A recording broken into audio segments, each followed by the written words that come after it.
Російські каральні суди перевершили себе. Рекордні 20 років колонії дістав кримський татарин Ансар Османов на 2 роки більше, ніж просив окупаційний прокурор. Це найбільший вирок кримцю у так званих справах про тероризм за усі 9 років окупації. Жорстокі вироки – лише помста окупаційного режиму за відмову зраджувати свій народ, переконаний адвокат Еміль Корбедінов.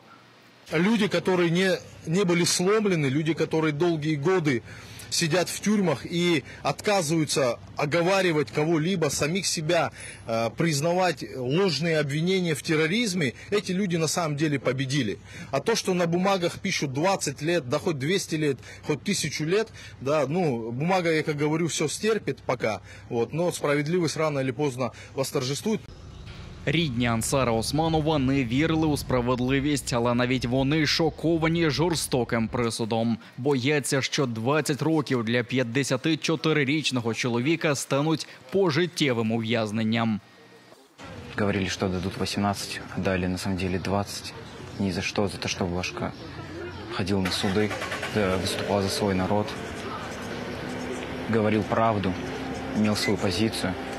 И такой срок, еще исправительная колония, они просто не понимают, что это.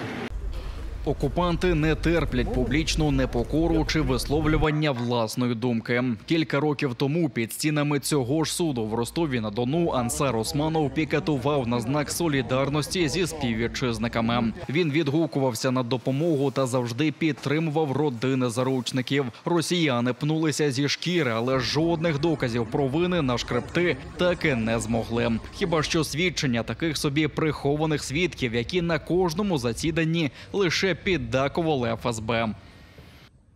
Это, на мой взгляд, является очередным витком преследования крымских татар, представителей крымско-татарского народа с целью их запугивания, с целью того, чтобы заставить молчать, в том числе и молчать тогда, когда в отношении крымских татар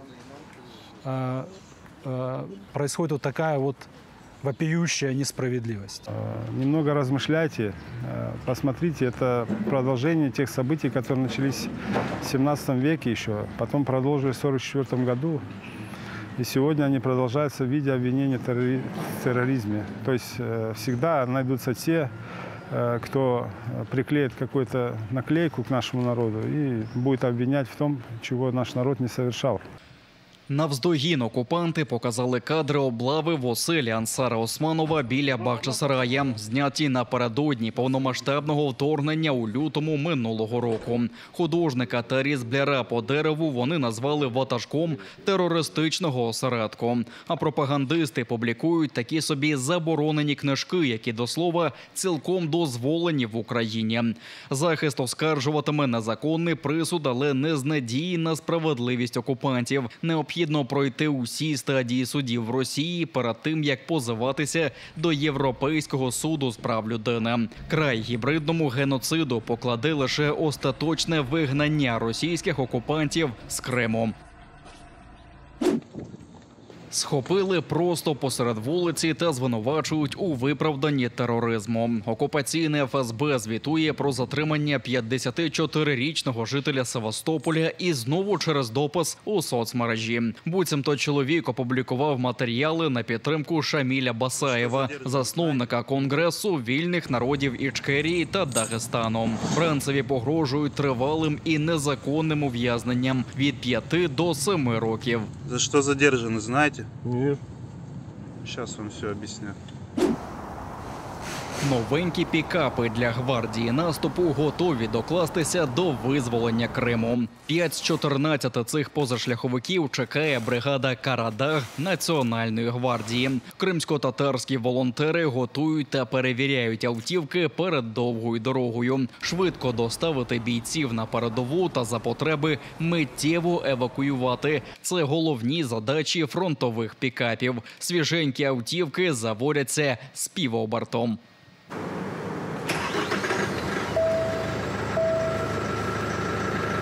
Пікапи на фронті – це щоденна необхідність, а новостворені бригади їх конче потребують. Ба більше нові позашляховики, які точно не підведуть на бездоріжжі чи в степу. В них є як повний привід, так і привід лише на одні колеса і поніжений привід. Вони ідеально підходять для поїздки в полях, по бездорожжю. І вони на ручки, як ви бачите, але в той же самий час в них є повний клімат-контроль, кондиціонер, є навіть кондиціонери позаду. І тобто для наших військових і евакуаторів це буде ідеальна автівка. 14 нових пікапів – частина великого проєкту «100 авто для перемоги». Він зародився, коли польський народ зібрав $5 мільйонів на «Байрактар» для України. Турецька компанія «Байкар» тоді передала ударний дрон у подарунок, а зібрані кошти пообіцяла витратити на добрі справи для українців. Реалізовують проєкт спільно з Фондом національного добробуту Криму та Астем Фаундейшн. Наближаємося кожного дня. Ви знаєте, що зараз у нас режим тиші, але машини, як то кажуть, гудять. Попереду шлях у 5000 кілометрів до Запоріжжя. Там бійці бригади «Карадах» з нетерпінням чекають на колеса для майбутнього наступу. Сподіваються, що новенькі пікапи послужать гарно та ще проїдуться кримськими шляхами.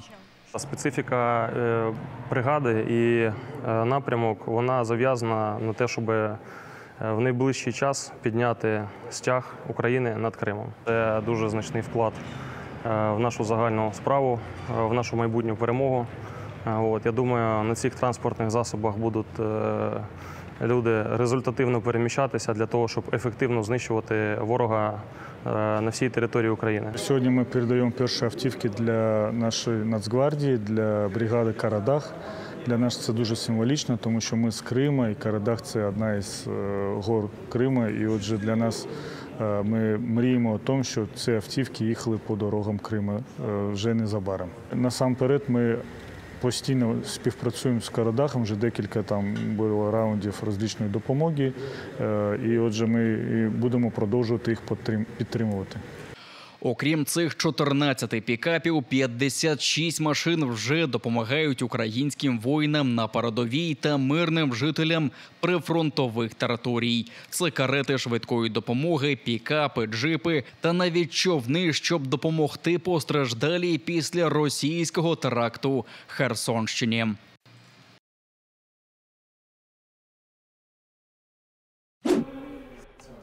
Залишити Автономну Республіку Крим та Севастополь, перетворити її на Кримську область чи проголосити Кримсько-татарську національну територіальну автономію. Навколо цих трьох варіантів триває дискусія про майбутній статус півострова після деокупації, заявила представниця президента України в Криму Таміла Ташева. Вона наголосила, що Севастополь найімовірніше позбавлять особливого статусу, але в будь-якому разі вносити зміни до Конституції можна лише після завершення дії воєнного стану. Я сказала про те, що існує дискусія, і приховувати, що є дискусія в суспільстві щодо статусу автономії, це теж буде неправдою.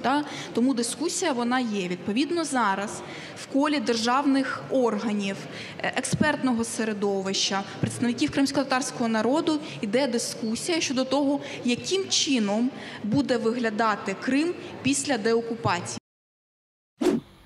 До Меджлісу кримців по визнання звернувся уряд незалежного Татарстану. Крім засвідчення державного суверенітету та незалежності, у зверненні закликають визнати уряди незалежного Татарстану як вільного від московського колоніального впливу представницького органу татар за кордоном. Там наголошують, що спільна боротьба татар і Кремли проти московського пригноблення буде ефективнішою. Підсумковою метою уряд незалежного Татарстану називає утворення власної самостійної держави, яке передбачає статут ООН.